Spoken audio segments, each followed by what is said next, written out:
Good morning. Good morning. We are off to the Paris Flea Market, and I love wandering around flea markets. And I'm even more excited for this one because I read that it's actually one of the biggest in the whole world.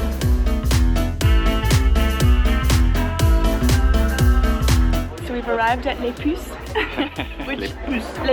which means the fleas, and it's actually a bunch of little markets that make up the whole flea market. And we've stopped at this one first, which is called Vernaison, or Marché Vernaison, and it has a lot of little objects, textiles, smaller things like paintings instead of big furniture. So this is where we're going to start looking around. I did find out, by the way, that this is the biggest antique market of its kind in the whole world. It actually covers 7 hectares, and they get between 120,000 and 180,000 visitors every weekend. That's over 2 million visitors a year. That's insane, and I get it. That's a lot of people. This is one of my favorite things to do, is just wander around with a coffee. So we got here early to beat the crowds, and it doesn't seem too busy, so we're gonna look around. I'm in heaven. There are so many amazing stalls here. I think this is the best flea market I've ever been to, and I feel like I've been to quite a few. And I feel like we've barely scratched the surface too. Yeah, we've been through maybe 4 rows in like an hour. And my favorites so far are the place selling beads. They have like hundreds and hundreds of kinds of beads. I don't even know what I'd do with them, but I like them. And then also they have tons of old paper and maps and just, I don't know, things that you could use for other things, old stationery, things like that. The textiles are gorgeous, so tons of old things you could use as tablecloths or napkins, lots of old clothing, which is beautiful, old lingerie and nightgowns and things like that. I love the camera store. They have an old Leica camera that I'm in love with. It was €500. 500 euro. I'll let it pass. Like, we'll dream about that one. It was great.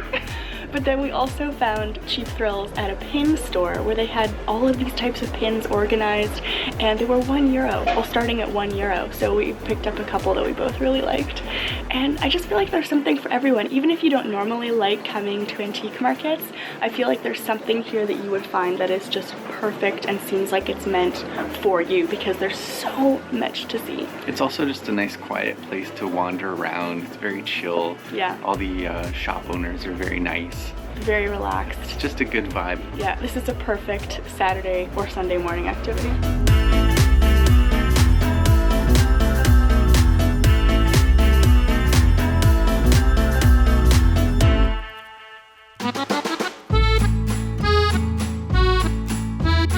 We've been here for several hours.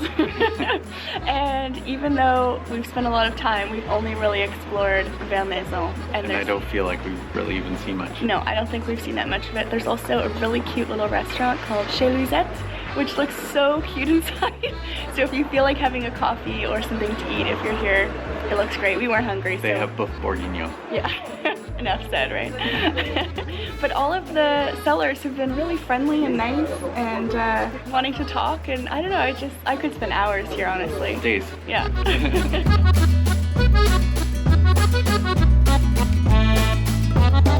Because this place is really overwhelming, I wanted to tell you quickly our favorite spots. So if you don't have a lot of time and you're here, these are the absolute must-sees.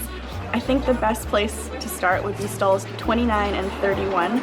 They are full of old but never used trinkets, and you can find everything. Little things, if you don't want to spend a lot of money or have something heavy in your suitcase, you can find something super cool. I'm pretty sure if you go in, then you're gonna find something that you like. It was one of my favorite spots.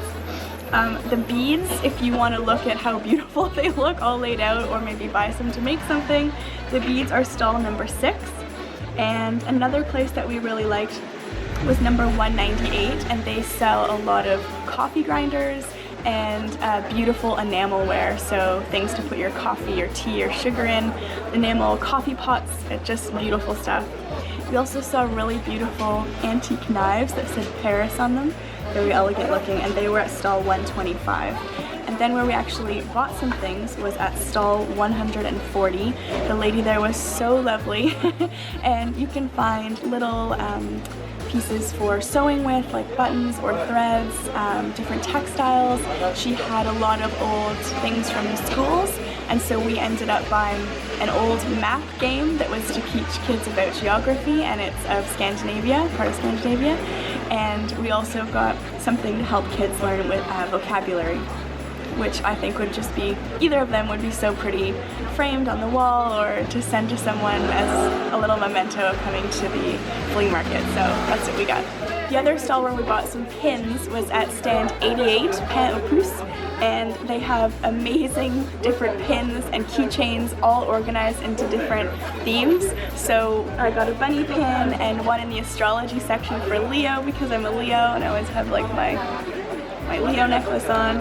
And Mark got a cat, and there was so much to look at. We spent probably at least 20 minutes just looking at everything they had.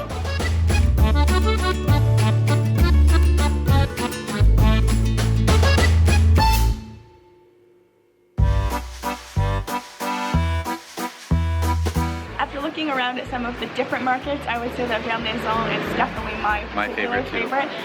The other ones that we looked at seemed to be a lot higher end, with very beautiful old furniture, and the price tags were in the 5 figures sometimes or more. So a different kind of shopping in those areas if you just want to kind of browse and look at smaller items with a smaller price tag as well that you can actually fit in a suitcase. More travel friendly. And if you don't have a lot of time, I would say just zero in and come directly to the Marché Vernaison because it is the best. I think it's fun too. Yeah, I think so too.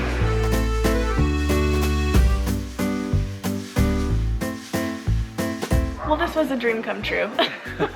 I wanted to buy a lot of things, but of course, being a nomad, you don't have anywhere to put them. You just decorate your imaginary Parisian But window apartment. shopping was fun. Yeah. And it's a great opportunity to talk with locals and get a sense of history, of course, because all of the items, or most of them at least, are historical. Good story. So that was really fun. Hopefully you guys enjoyed coming here too. If you're in Paris, this flea market is open on weekends and Mondays, but apparently Monday is not so good because a lot of the stalls are closed. So come on a weekend. I don't think you'll regret it. We certainly don't. No. And hopefully you enjoyed this video as well. If you haven't already, please subscribe to our channel for more travel videos, and we'll see you in the next one. Bye. Bye.